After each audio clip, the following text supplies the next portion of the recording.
monumental miscellanea, and funerary paraphernalia. It's Archaeodeath. Welcome to another Archaeodeath interview with myself and a wonderful guest. And this time we're heading to the world of death and burial in medieval England with Chris. Chris, please introduce yourself to our viewers and listeners. My name is Chris Daniell. I have written the second edition of Death and Burial in Medieval England, 1066 to 1550. Yes. And the dates are quite important because there are a huge amount written about Anglo-Saxon medieval death.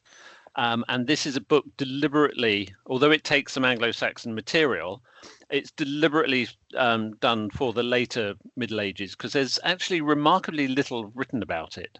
And that's me. I've been an archaeologist, I've been an archivist, I've been a historian. I now work for the government with listed buildings, but one of my principal interests is in death and burial in the archaeological record.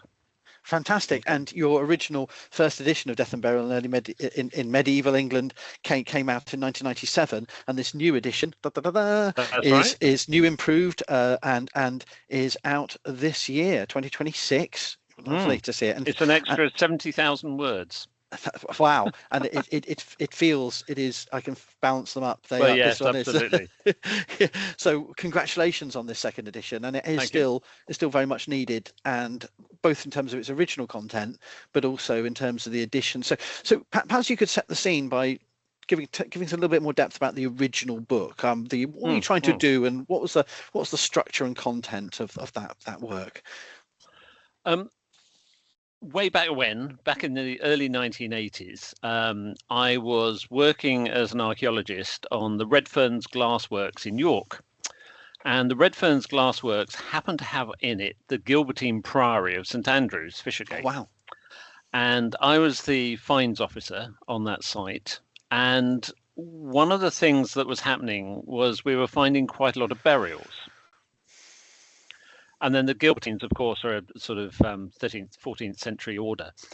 And there was very, very little I could find about the geography of burial, about anything else like that. And so that sort of sowed the seed that there was this kind of gap.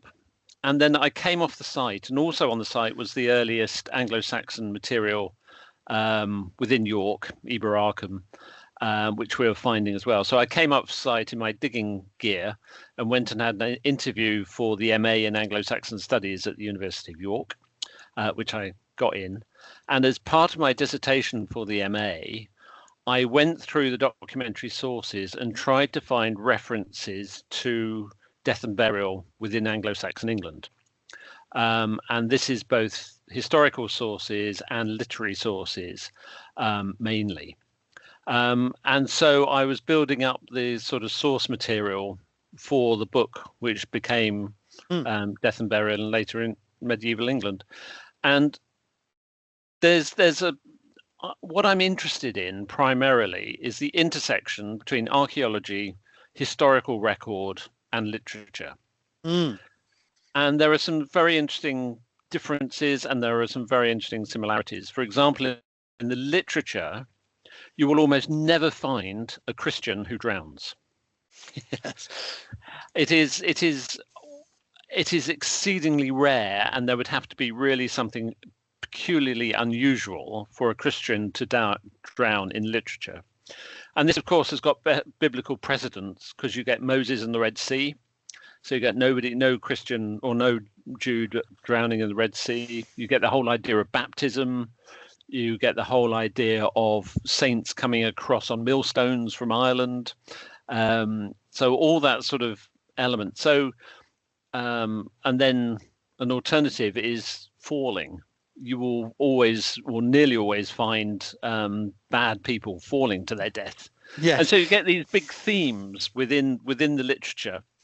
And sometimes they come across the historical record. So when somebody does drown in Bede, he has a real problem trying to square the circle of how that happened, because he's dealing with a historical death, but he's dealing with the sort of iconography of drowning within the Christian record. So I was really interested in that sort of element. And within the MA, we also did Sutton Hoo, which is kind of archetypal death and burial. Yeah. So I had that sort of Anglo-Saxon base, but Yeah. I wanted to do it for the later medieval. So I basically wrote the book, which deals with both the historical and the literary and the archaeology, but it became massively out of date, and therefore the second edition. But I mean, in defence, you say it became massively out of date. A stint of 29 years is pretty impressive for any book. I know it didn't. I'm not saying that it only became out of date at 29 years, but my point is there's been exciting new discoveries, new themes, but it's still, for me and for teaching, I have to defend it and say that it's been incredibly valuable for almost all of that time. Thank you very much.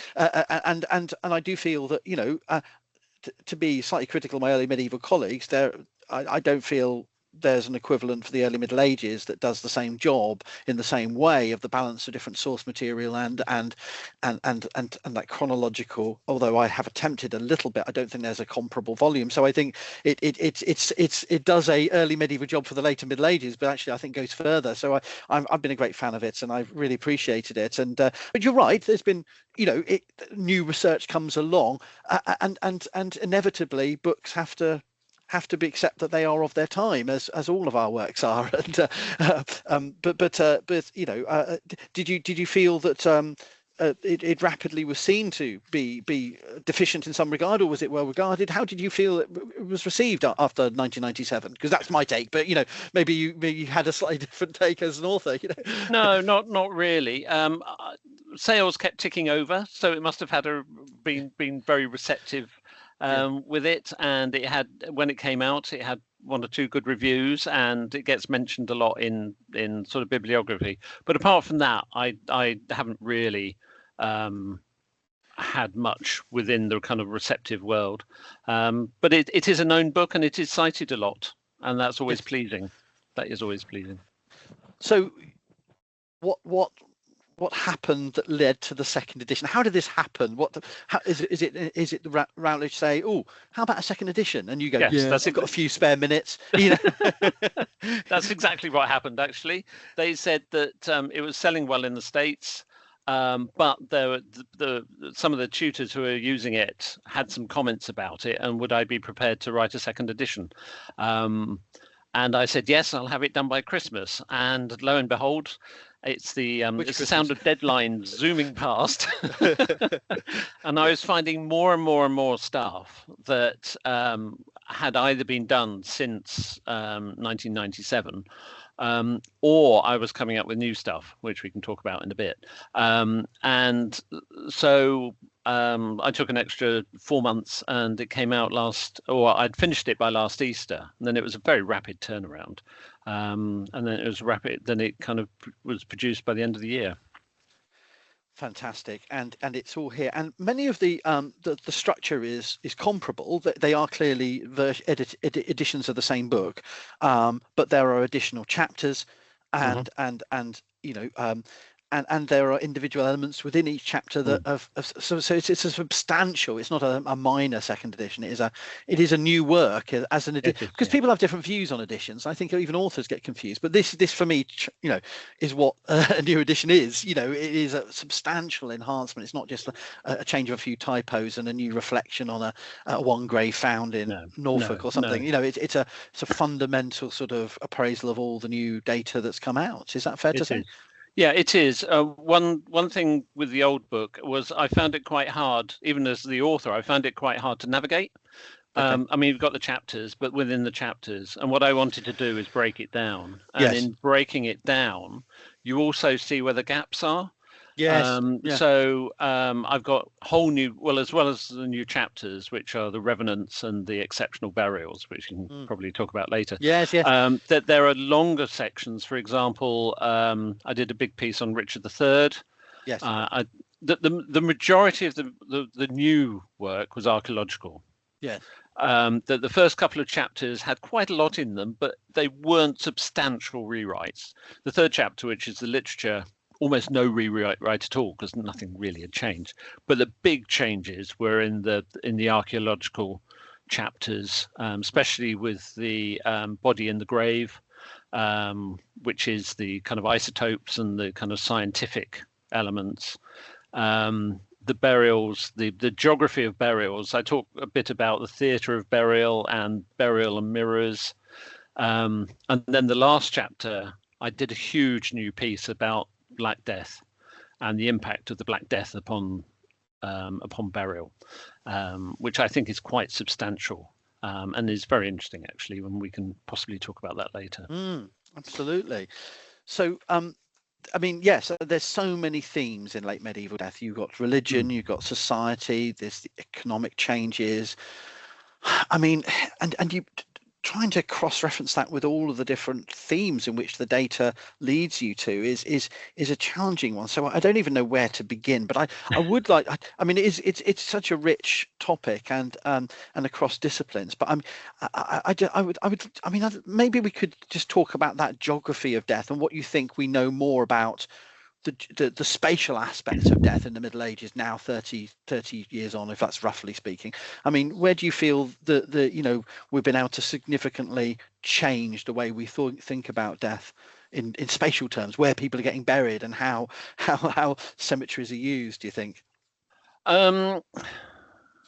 Yeah, the spatial elements is interesting. In an Anglo-Saxon context, you get a lot of choices as to where to be buried. You've got the location within the landscape to be buried. Are you buried with your compatriots in the village? There may be an early church, but sometimes they didn't have a lot of burials in them. You've got the orientation. Are you buried north-south? Are you buried east-west? Are you buried in a pagan rite or are you buried in a Christian rite? So there's a huge number of choices, but within a later medieval, a lot of that choice is gone, especially the landscape choice, because you're more or less buried within your parish church. But within the town setting and with a monastic setting, you expand your choices again. So you've got your parish church, you've possibly got the friaries you can be buried in, you've possibly got the monasteries you can be buried in. So it sort of narrows down to your parish church, and then it expands again into whether you're being buried with the kind of institutions, as it were. That's so true. And if we look at the bodily evidence that you added to, I mean, why don't we focus on the Richard III scenario? I mean, there's so much ink spilt on Richard III, but it's great that you're able to sort of revisit this find. And what do you feel? I mean, that was one body, but so much investigation, the DNA evidence, the pathological evidence, and the trauma, and what was your takeaway coming to that afresh, having written the book before? What do you think? I was a bit cynical, I must admit, at the time, just to prompt you, and you can disagree with me. I thought, oh yeah, another anecdote about a rich, powerful person that we knew existed anyway. Is that what was your takeaway? Is it more generous towards that study? My takeaway was that the driver, I think, was public interest. Yeah, and that has a role to play. Yes. Absolutely. You get the whole interest in archaeology, you get the history, you get the interest in the history. He was always a big figure because of the Princes in the Tower and the Richard III Society. So he was going to be the sort of focus of attention. And if it's that focus, well, why not go down that route and find out as much as you can? Because the other thing is, of course, we've got a huge amount of historical data about him. Well, actually, we've got a huge amount of historical data about his later life. We don't know an awful lot about his teenage years. So the archaeological isotopes could help a little bit in that. I thought some of the scanning of the bones and the injuries was really impressive. They did it at a very, very fine detail, and were able to chart his injuries. They did a facial reconstruction, and they even managed to find out his accent, which is just extraordinary. Yeah, so my principal concern was it him, but that they through DNA, you could find out that it was 99% certain or 99.5% certain. And so I thought, well, he's a really interesting character. There's a lot of public interest in him. Why not? Basically. That's fascinating. Yes, and it was such an important showcase for all those different methods and techniques, and for shedding how archaeology can transform, I mean, the reputation rehabilitation angle, I think, is nonsense, because archaeologists shouldn't be making personal judgments about whether someone was good or bad. But that was obviously a fixation for some. But it's more about the restoration of a narrative and building up a story that was never there in the first place, that we can now. And so yes, I totally am supportive of all those sides of things. And of course your cemeteries and grave goods chapter, there's some random guy called Williams and burial you cite at the beginning here. Anyway, but beyond that though, I mean, it's such rich evidence we now got for there isn't a single Christian or Jewish or anything else mode of late medieval death, is there? There's so many variables in coffins, and I mean, what do you feel has changed since 1996 about cemeteries and grave goods that you think is a standout point? Because it's a bewildering rich range of evidence, and I think that's a change. Yeah, I think before that there was the Anglo-Saxon stuff was the exciting stuff. Yeah. It was the gold, it was the jewelry, it was the finds within, and so very little attention was given to the later medieval stuff. The sort of breakthrough in that was Requiem as a book, which was by Roberta Gilchrist and Barney Sloane. Yes. And they charted the finds within monastic cemeteries. And that was a really important sort of springboard to be able to talk about a lot of these things. I'd done a little bit of that previously, but they sort of took it to a whole new level. And so a lot of my ideas kind of the impetus came from that book, for example, and then I built on it. So, for example, there is a section in that book about ashes, and whether ashes are ashes within graves. So you get ashes within the mouth, deliberately placed within the mouth, or you get people lying on ashes. And their take is that they think, is this a sort of counter-Christian thing? Is this a pagan thing? And my take on it is that it's very much a Christian thing, where you get it very, very much biblically done. You get Job with the ashes, and you get the other people with the ashes, but also you get Ash Wednesday. And so it may be that it is one of the very, very rare occurrences where you can date, or you can put it within the year, a burial time. And that's one of the fascinating things, is that you can make these theoretical things, and then they're not wrong, but equally they might not be right. Yeah, and they're to be proved or disproved. And that's one of the exciting things I think about archaeology. Absolutely, it's an ever-changing canvas, or whatever metaphor you want to use, tapestry. It is, absolutely. In which we constantly adapting and tweaking, and that's why we have to keep on our toes. There's always new things coming out and not everything is rewriting history, because everything is rewriting history. That's the whole point. It's all about absolutely.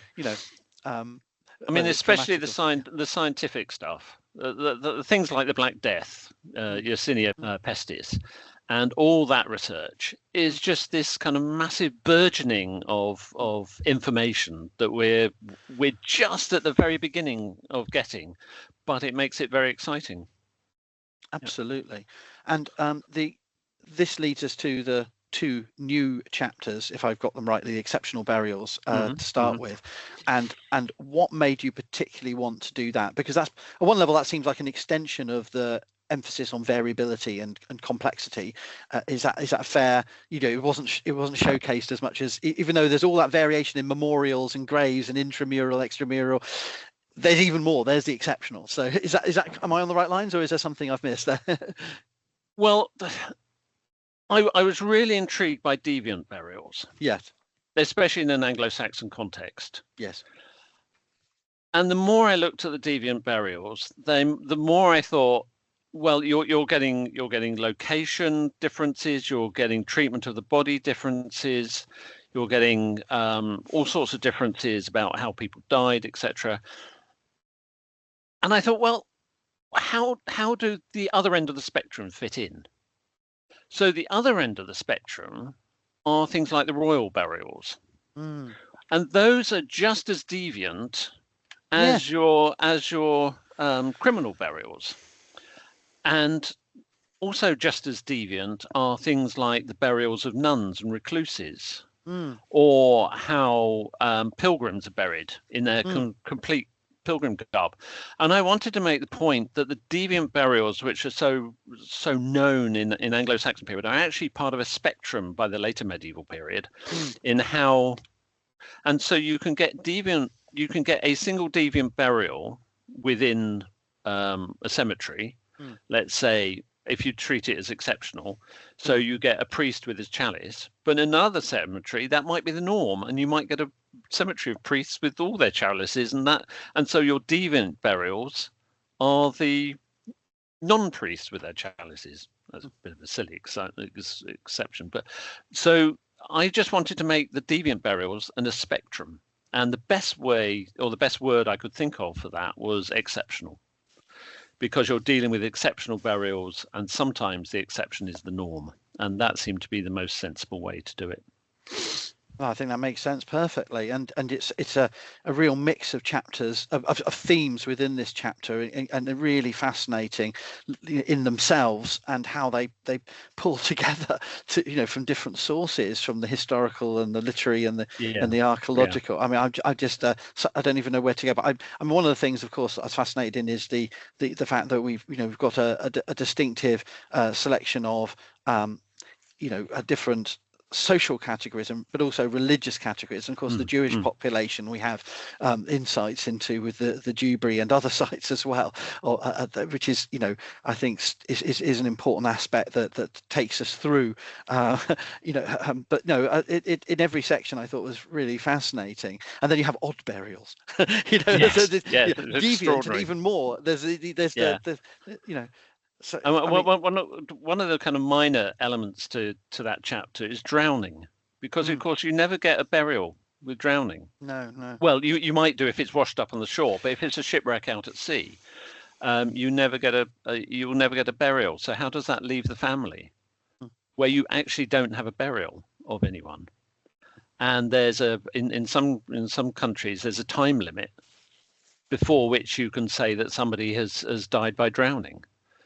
So that's one of the kind of exceptional burials. It's not deviant, but it's certainly exceptional, and that's the sort of element also that I wanted to pick up.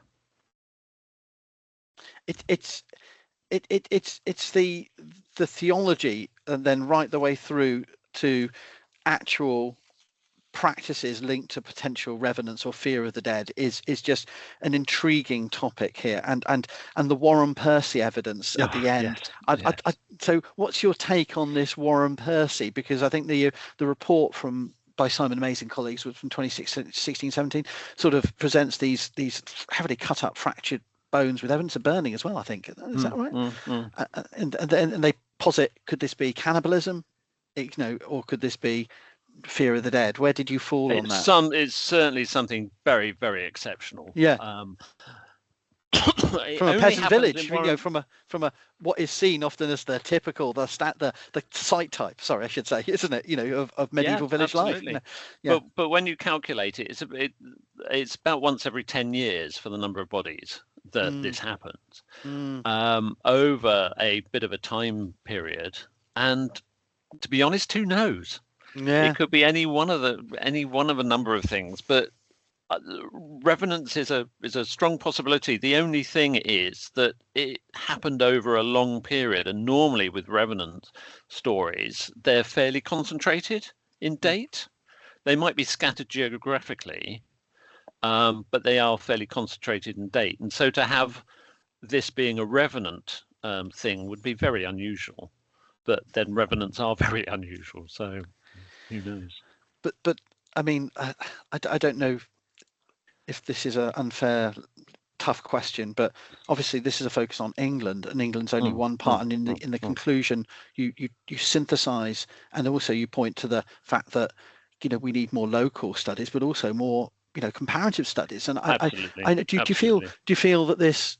Well, I hope it does. But do you think that we're still some way off seeing a synthesis that extends to or starts with Ireland or Scotland or Wales or other parts of Europe, or is it just not clear yet? Do you think England is exceptional in the quality of the work that's been pulled together so far that allows us to create a synthesis, or do you think it's just that it's ready to be done, it just hasn't been done yet? Does that make sense? Yes. With the remnants, we've got John Blair's book, which came out about 5 days before I had to give my final draft in, or my final completion. So I managed to get him in the bibliography, but I didn't see him. So I mean, that is a very good example of a sort of pan-European, pan-temporal analysis of all this.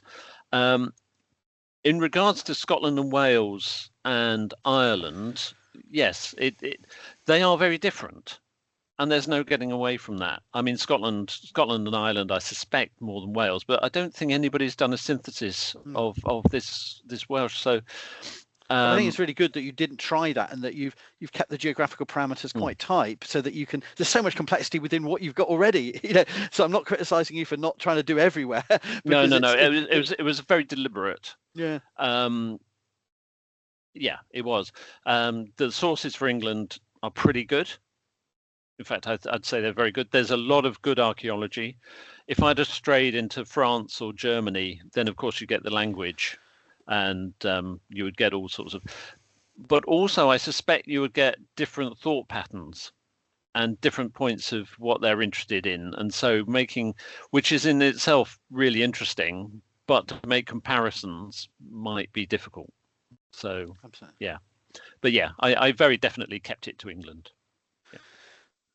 Well, I mean, it's an exciting book and an important book, and I hope it gets a similar 30 plus years of scrutiny, but also I wish it to be completely debunked within minutes, because there's always new evidence. Not debunked, but I hope the new stuff comes along, and there is, but I think it's a really, I think it deserves a similar longevity of being a text that sort of guides people into all that complexity and variability, and what often people will still simplify as the Christian burial or medieval burial, and the stereotypes that come along with that. And you blow the lid off that and show just how varied it is, and it's about emotion and social expectation, as well as religious convictions and so much else. I mean, there's one of the interesting things is that it divides very neatly into two halves in temporal time. So you've got 1066 to 1350. You get the Black Death, and then you get 1350 through to 1550, basically. Yeah. And there's quite an interesting story about the Black Death and the changes in burial practice that the Black Death does. And it's very difficult to see it in the archaeology. Well, it's not once you know what you're looking for. When you begin to know what you're looking for, it becomes more obvious. But it's represented within the history. And this is where the intersection between the history and the archaeology becomes so interesting.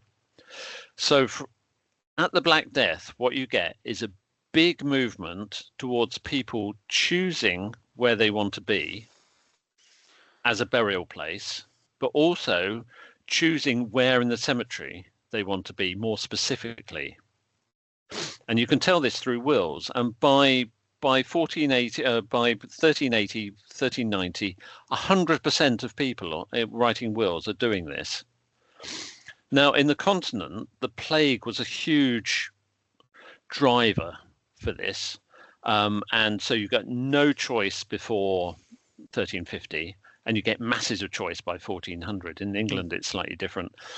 But the interesting thing is that after the Black Death, people are choosing to be near their family. Now, this is known, this has been seen as individuating their wills, or individuating their graves, or electing the place. And in the European literature, secondary literature. It's seeing that people are terrified of everything. They've lost their ancestors because they're migrating, and it's known as the Great Melancholy. And it's a sort of theme within European literature. But I don't see this in the English thing. And what I think it is that after the Black Death, people want to be part of a group. And this is really interesting in terms of burial. That people, and sometimes the desire is so strong, they wanted to be buried within the same grave as other members of their family. And so there's a thing about feeling the horror of the Black Death, the memento mori, the dancing skeletons, the three living and the three dead. I don't think it's horror, because if it was horror, you wouldn't expect people to be buried in the same graves as other people, because they would know there'd be a skeleton. You know you've got a rotting skeleton. Yeah. But the desire to be part of a group is so strong. And the really interesting thing about it is that it starts in the decade before the Black Death. So what was a societal change from the 1340s that just started this, and then the Black Death kicked this tremendously, kind of gave it enormous impetus, and on it went. And then by 1380s, it was 100% of people. And what I've tried to do in the book is examine that. But from an archaeological point of view, what you should be able to do is spot an increase in the number of people being buried in the same grave. That's fascinating. Yeah, and so it's that intersection between history and archaeology where you can formulate a question in history, which then comes across to archaeology, and the same with archaeology that can go back into the history.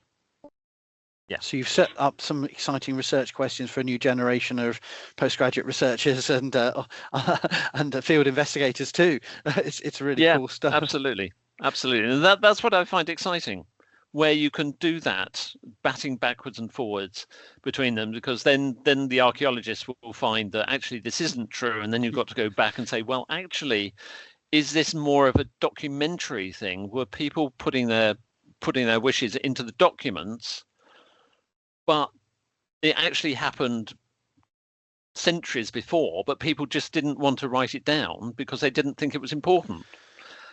And so you get that sort of interchange between the documentary evidence and the archaeological evidence.